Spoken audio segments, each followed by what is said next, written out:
नमस्कार दोस्तों, पीएससी अड्डा के YouTube चैनल पर मैं राहुल व्यास आप सभी का हार्दिक स्वागत करता हूं। दोस्तों, हम पढ़ रहे हैं गैर संवैधानिक निकायों के बारे में और इसमें हम देखेंगे आज की वीडियो में केंद्रीय सूचना आयोग। आखिर केंद्रीय सूचना आयोग को क्यों बनाया गया, ये करता क्या है और इसका कार्यकाल कितना होता है। तो दोस्तों, यहाँ पर आपको काफी कुछ जानने को मिलेगा।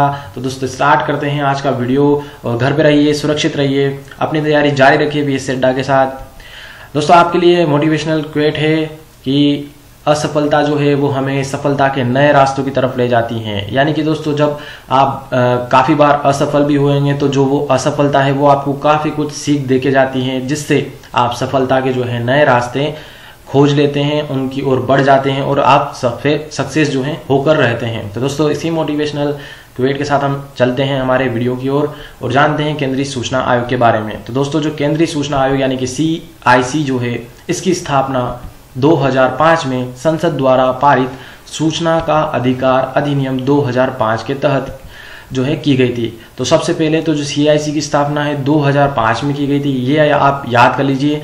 और जो राइट टू इंफॉर्मेशन का अधिकार है, ये बहुत इंपॉर्टेंट है सर दोस्तों, क्योंकि इसकी स्थापना जो राइट टू इंफॉर्मेशन है दोस्तों, इस अधिनियम को 2005 में लाकर जो है प्रत्येक देशवासियों को ये प्रदत्त किया गया है। और ये अधिकार क्या है, तो दोस्तों, अगर आप एक जागरूक नागरिक है तो आपको पता होगा कि राइट टू इन्फॉर्मेशन क्या है। और अगर नहीं पता है तो मैं आपको बताता हूं कि जो राइट टू इन्फॉर्मेशन है ये अधिकार क्या है।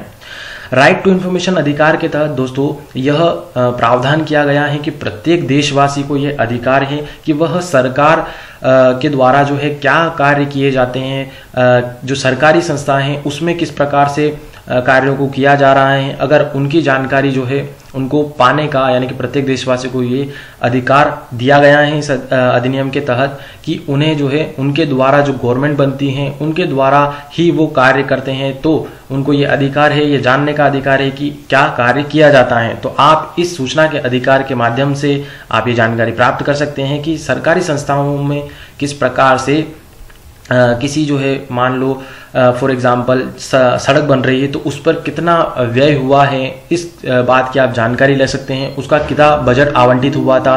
तो आप इस प्रकार से सभी प्रकार की जितनी भी सरकारी संस्थाएं, जैसे कि बीमा या बैंकिंग या फिर अन्य जितनी भी गवर्नमेंट जितनी भी संस्थाएं होती हैं, उनसे भी आप जानकारी मांग सकते हैं। परंतु इसकी भी लिमिटेशंस निर्धारित की गई है कि अगर किसी भी, जैसे कि देश की सुरक्षा से संबंधित अगर कोई मामला है तो वहां पर उसकी आप जानकारी नहीं मांग सकते, न ही आप किसी प्रकार की कोई आर्थिक या वैज्ञानिक जानकारी मांग सकते हैं जिससे आपकी राष्ट्रीय सुरक्षा जो है कहीं ना कहीं खतरे में आती है। तो वहां पर सरकार जो है उस सूचना को देने के लिए बाध्य नहीं है। परंतु इन सब के अलावा भी जितनी भी आप पब्लिक जो है संस्थाएं हैं उनसे ये जानकारी मांग सकते हैं और इसका आप एक सदुपयोग कर सकते हैं देश के राष्ट्रीय हित के लिए। तो दोस्तों, यह जो केंद्रीय सूचना आयोग है वो इसी अधिनियम के तहत बनाया गया था 2005 में, ताकि जो सूचना का अधिकार अधिनियम है ये कहीं ना कहीं कमजोर न पड़ जाए। इसलिए इसी के तहत जो है इसका प्रावधान भी किया गया कि एक केंद्रीय सूचना आयोग की स्थापना की जाए।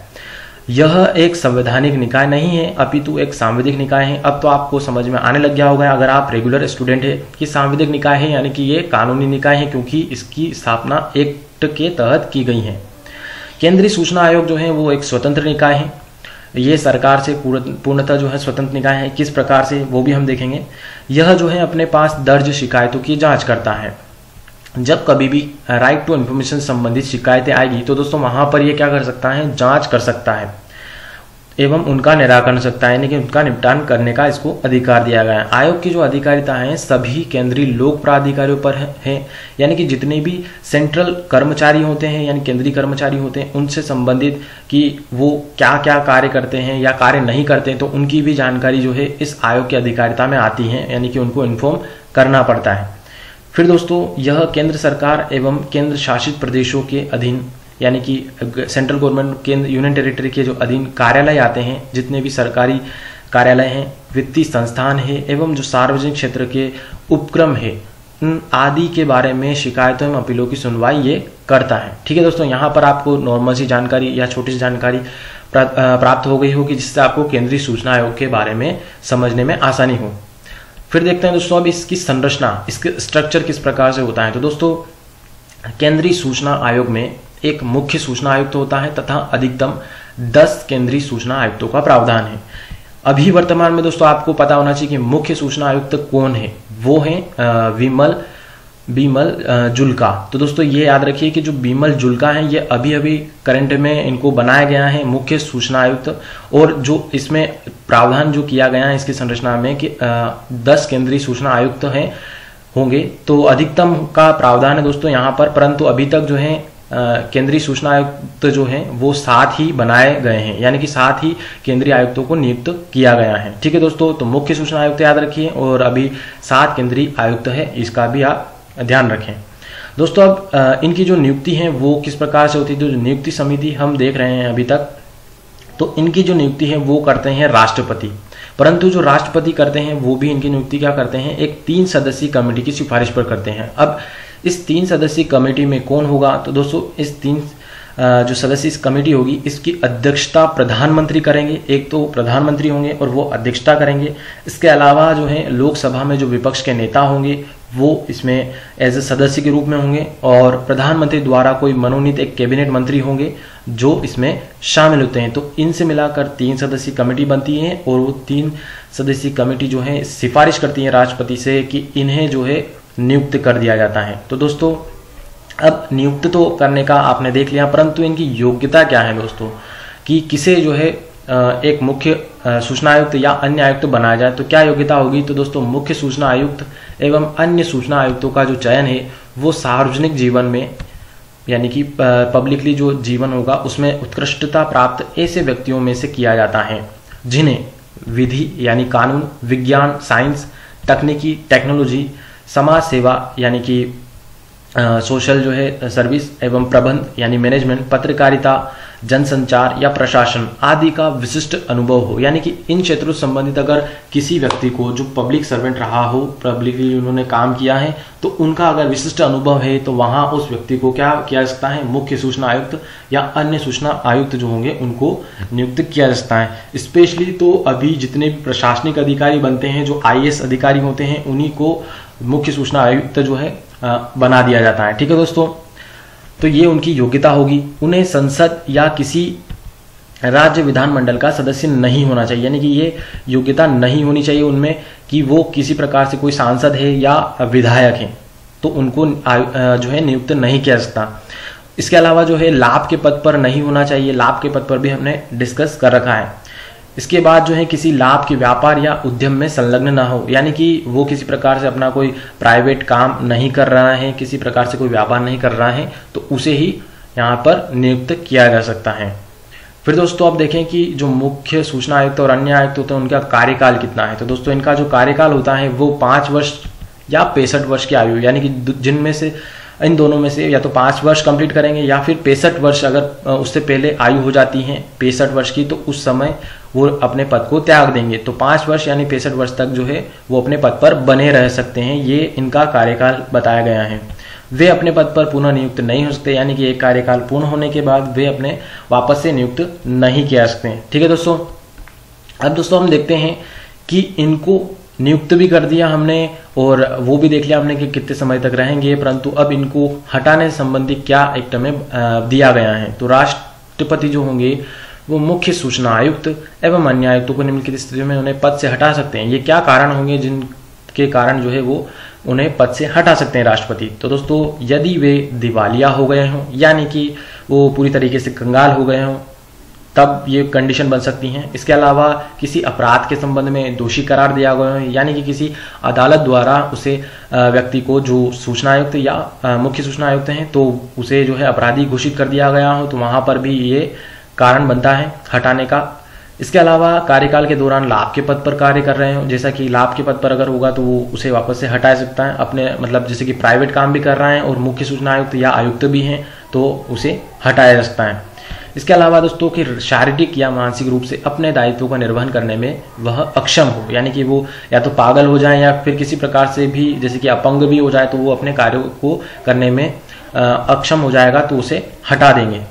इसके अलावा दोस्तों अगर अलग जो तरीका है हटाने का उसमें हम देखें कि जो राष्ट्रपति होंगे वो अध्यक्ष या सदस्यों को कदाचार या अक्षमता के आधार पर, कदाचार का तात्पर्य क्या हुआ दोस्तों, यानी कि उस व्यक्ति ने या तो गलत कृत्य कर दिया है या वो किसी प्रकार से अक्षम हो तो उसे भी पद से हटाया जा सकता है। परंतु यहाँ पर एक कंडीशन आती है कि जो राष्ट्रपति होंगे इस मामले को, कदाचार और अक्षमता के मामले में, उसे जांच के लिए सुप्रीम कोर्ट भेजते हैं। सुप्रीम कोर्ट इसकी जांच करेगा और अगर जांच में जो आरोप लगाए जाएंगे कदाचार और अक्षमता के आधार पर वो सही पाए जाते हैं तो राष्ट्रपति जो है वो इस बारे में सुप्रीम कोर्ट सलाह देते हैं कि इसे पद से आप हटा सकते हैं। तो इसके बाद ही क्या करेंगे, राष्ट्रपति आयोग के अध्यक्ष या अन्य सदस्यों को पद से हटा सकते हैं। तो ये दोस्तों ये पूरी जो है प्रोसेस होती है, किस प्रकार से राष्ट्रपति जो है मुख्य सूचना आयुक्त या अन्य आयुक्तों को हटा सकते हैं। ठीक है दोस्तों, अब दोस्तों हम देखते हैं मुख्य सूचना आयुक्त एवं अन्य आयुक्तों की सेवा शर्तें क्या हैं। अब दोस्तों मुख्य सूचना आयुक्त की सेवा शर्तें तथा वेतन भत्ते मुख्य निर्वाचन आयुक्त के समान तथा अन्य सूचना आयुक्तों की सेवा शर्तें तथा वेतन भत्ते निर्वाचन आयुक्तों के समान होती है। हमने ऑलरेडी जो भारत निर्वाचन आयोग है वहां पर इसको देखा है कि मुख्य निर्वाचन आयुक्त की क्या सेवा शर्तें होती हैं और जिस प्रकार उसकी सेवा शर्तें होंगे उसी के समान जो है क्या होंगे, मुख्य सूचना आयुक्त की होंगे और अन्य सूचना आयुक्त की अन्य निर्वाचन आयुक्त के सेवा शर्तें के बराबर होगी। और वेतन भत्ते तथा निर्वाचन आयुक्तों के समान होते हैं। उनके कार्यकाल के दौरान जो है उनके वेतन भत्ते तथा जो सेवा शर्तों में कोई अलाभकारी परिवर्तन नहीं किया जाता। यहाँ पर आप समझ गए होंगे दोस्तों कि किसी प्रकार की कोई कटौती नहीं की जा सकती उनके कार्यकाल के दौरान। परंतु 2019 में दोस्तों अभी जो केंद्र सरकार है उन्होंने इस जो केंद्रीय सूचना आयोग है, हमारा जो अधिकार अधिनियम है, इसमें चेंजेस करके इस प्रकार से प्रावधान किया गया जिससे उनकी जो है सेवा शर्तें निर्धारित करने का अधिकार सरकार को मिल जाए। तो वहां पर विपक्ष और काफी हंगामा भी हुआ जिससे कि अगर सरकार के हाथ में ये सेवा शर्तें निर्धारित करने का इनको पावर मिल जाएगी तो फिर क्या होगा कि वहां पर उनकी जो कार्यवाही है वो कहीं ना कहीं प्रभावी होगी और जो केंद्रीय सूचना आयोग है वो कहीं ना कहीं जो है एक प्रकार से मतलब एक निमित्त ही हो जाएगा कि बस ये है आयोग संस्था है, बाकी कार्य नहीं कर पाएगा। तो इसलिए दोस्तों ये याद रखिए कि 2019 में इसमें एक संशोधन किया गया है 2019 में हमारी केंद्र सरकार द्वारा, जिससे उनकी जो सेवा शर्तें हैं वो निर्धारित करने का अधिकार सरकार के पास चला गया है। ठीक है दोस्तों, अब देखते हैं हम दोस्तों कि आयोग की शक्तियां एवं कार्य क्या है। ये कार्य जो आयोग है वो करता क्या है। अब दोस्तों आयोग जो है अपने पास आने वाली शिकायतों का निराकरण करता है। वह निम्नलिखित परिस्थिति में शिकायतों की जांच करता है। वो क्या क्या कंडीशंस होगी दोस्तों कि हमने देखा सूचना का अधिकार अधिनियम सभी देशवासियों को दिया गया है। अब यहाँ पर क्या होता है, अगर कोई जहां पर संस्था में आरटीआई दायर की गई है तो वहां पर अगर वो संस्था किसी प्रकार से कोई आनाकानी करता है या फिर जानकारी देने से मना करता है तो वहां पर आती है केंद्रीय सूचना आयोग की भूमिका। तो उनकी जो शिकायतों की जांच करने का अधिकार केंद्रीय सूचना आयोग को दिया गया है। यदि किसी व्यक्ति द्वारा मांगी गई जानकारी देने से मना कर दिया गया हो, उसे निर्धारित समय में जानकारी न दी गई हो, क्योंकि दोस्तों एक टाइम पीरियड होता है कि आपको जितनी भी अगर जो आरटीआई जब दायर की जाती है तो उससे 30 दिनों के भीतर ही जो है उस व्यक्ति को जानकारी प्रोवाइड करने का एक टाइम निर्धारित है। अगर उसके तहत जानकारी न दी जाती है तो वहां पर जो व्यक्ति होगा वो केंद्रीय सूचना आयोग में कंप्लेंट कर सकता है। फिर इसके अलावा जानकारी देने के लिए ज्यादा शुल्क लिया जाता है तो, या फिर मांगी गई सूचना जो है झूठी या भ्रामक हो, यानी कि अगर जो दी गई सूचना है उसमें कोई फेर बदल करके ही झूठी जानकारी या भ्रामक जानकारी उस व्यक्ति को प्रोवाइड कर दी गई हो और उसे व्यक्ति को बाद में पता चला हो कि मुझे तो ये झूठी जानकारी दी गई है, तो फिर वहां पर केंद्रीय सूचना आयोग की भूमिका आती है।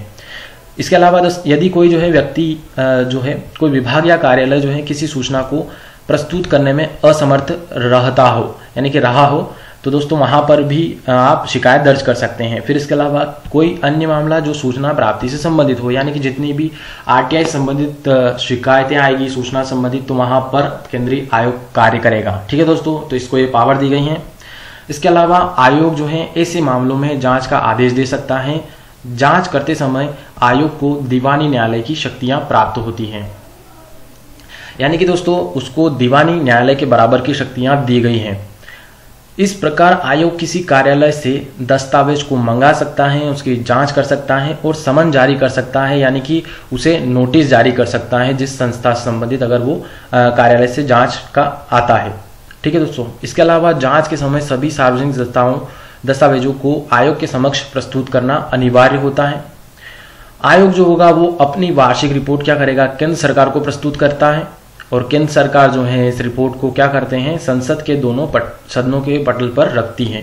यानी कि दोस्तों पूरा कार्यक्रम जो है केंद्रीय सूचना आयोग ने किया, उस पर जांच बिठाई, अपनी रिपोर्ट तैयार की कि अगर इसमें कोई दोषी पाया जाता है तो उस रिपोर्ट को क्या करेंगे, पूरी रिपोर्ट को केंद्र सरकार को प्रस्तुत करते हैं। फिर केंद्र सरकार इस रिपोर्ट को क्या करते हैं, संसद के दोनों पटलों पर जो है ये रखते हैं सदनों की, और वहां पर उस पर जो है डिबेट होती है, चर्चा होती है, फिर उसको पास किया जाता है, फिर उस पर कोई एक्शन लिया जाता है। तो दोस्तों इस प्रकार हमारा जो वीडियो है यहाँ पर कंप्लीट होता है, और आशा करता हूँ कि आपको यहाँ पर कुछ नया जानने को मिला होगा। तो दोस्तों अगर आप इस वीडियो का PDF चाहते हैं तो ये हमारा टेलीग्राम चैनल है, वहां पर इसे जाकर ज्वाइन कीजिए और वहां पर आपको इसका PDF उपलब्ध हो जाएगा। तो दोस्तों आप अगर चैनल पे नए हैं तो चैनल को सब्सक्राइब कर लीजिए, जिससे हमारी आने वाली वीडियोस की नोटिफिकेशन आपको मिलती रहे। तो दोस्तों आज के लिए बस इतना ही। आप हमारे PSC अड्डा चैनल के साथ जुड़े रहिए और आप सभी का धन्यवाद।